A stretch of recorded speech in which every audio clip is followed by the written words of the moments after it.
پیارے دوستو، السلام علیکم۔ حضرت یوسف علیہ السلام کا واقعہ۔ حضرت یوسف علیہ السلام اللہ کے برگزیدہ نبی تھے۔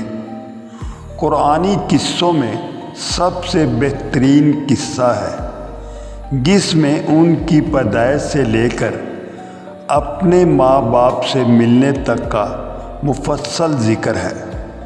حضرت یوسف علیہ السلام کی ولادت کے بعد ان کے والد حضرت یعقوب علیہ السلام نے انہیں اپنی ایک خوبصورت قمیض دی، لیکن ان کے بھائیوں نے حسد کی وجہ سے انہیں کنویں میں پھینک دیا۔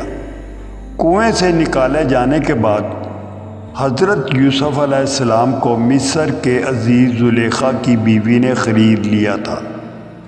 زلیخا ان کے حسن سے گرویدہ ہو کر ان کے پیچھے پڑ گئی۔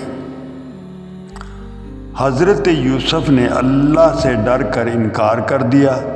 اس کے بعد ان پر جھوٹا الزام لگایا گیا، انہیں قید کر دیا گیا، لیکن اپنے خوابوں کی تعبیر بتانے کی صلاحیت کی وجہ سے وہ فرعون کے نزدیک مقبول ہوئے اور مصر کے خزانوں پر فائز ہوئے۔ وہ اپنے بھائیوں سے ملے جو قحط کی وجہ سے ان کے پاس مصر آئے تھے۔ تفصیلی واقعہ، پیدائش اور خواب۔ حضرت یوسف علیہ السلام حضرت یعقوب علیہ السلام کے بیٹے تھے اور بھائیوں کی تعداد 11 تھی۔ بچپن میں ہی ان کی خوبصورتی اور ذہانت نمایاں تھی۔ ایک خواب میں انہوں نے دیکھا کہ سورج، چاند اور 11 ستارے انہیں سجدہ کر رہے ہیں۔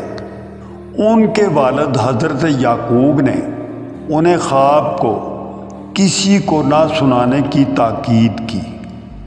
بھائیوں کا حسد۔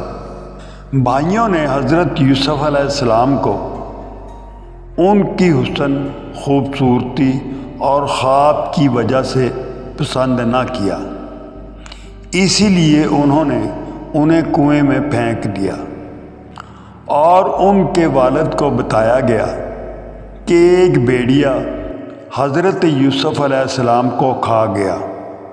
کنویں اور مصر کا سفر۔ ایک قافلہ گزر رہا تھا۔ یوسف علیہ السلام کو وہاں سے نکال کر مصر کے بازار میں فروخت کر دیا گیا۔ زلیخا کا لالچ اور الزام۔ مصر کے عزیز زلیخا کی بیوی حضرت یوسف کے حسن سے متاثر ہوئی اور ان کے پیچھے پڑ گئی۔ جب حضرت یوسف نے زلیخا کے لالچ سے بچنے کے لیے بھاگنے کی کوشش کی تو زلیخا نے شور مچایا اور حضرت یوسف پر جھوٹا الزام لگایا۔ وہ انہیں بلانے پر قابو نہ کر سکی۔ قید و خواب کی تعمیر۔ قصوروار نہ ہونے کے باعث فرعون کی عدالت میں حضرت یوسف علیہ السلام کو رہا کیا گیا۔ ان کے قید میں سے 2 نوکر تھے جن کے خواب کی تعبیر یوسف علیہ السلام نے درست بتائی۔ فرعون کا تخت اور تخت نشینی۔ حضرت یوسف نے فرعون کے خواب کی تعبیر بتائی، جس کے بعد فرعون نے انہیں خزانے کے خزانچی کا عہدہ دیا۔ پھر سے اپنے والد سے ملاقات۔ یوسف علیہ السلام 32 سال بعد جب اپنے بھائیوں سے ملنے آئے تو وہ ان کو پہچان نہ سکے۔ حضرت یوسف کا قرآن میں ذکر قرآن مجید کی سورت الانعام اور سورت غافرہ میں ذکر آیا ہے۔ آپ کا تعلق انبیاء کے خاندان سے تھا۔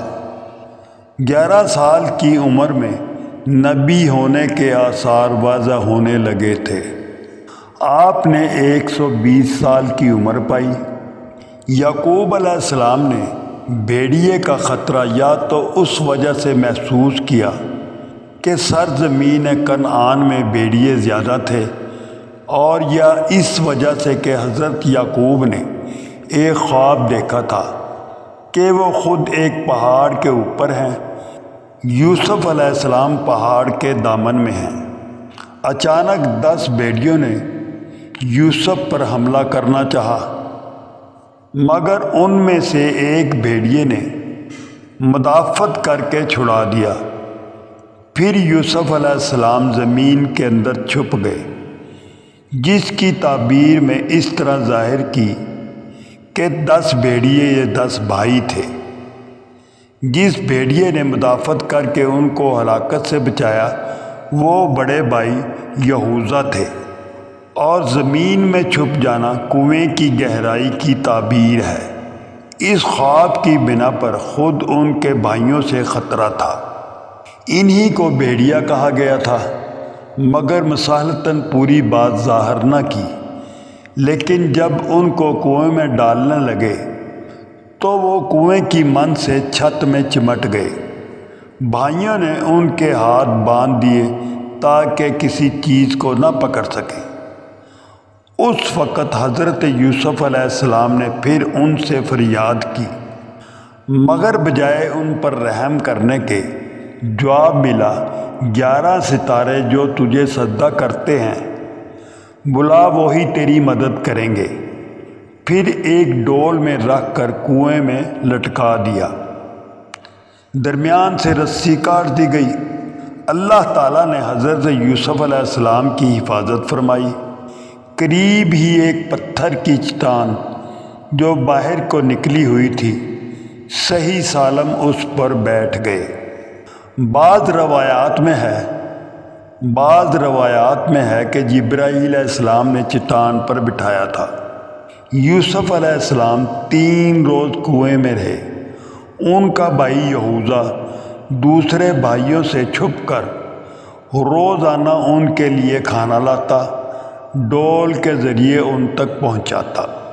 بھائیوں نے جب حضرت یوسف علیہ السلام کی یہ شان دیکھی تو انہوں نے اپنی غلطی کا اعتراف کیا۔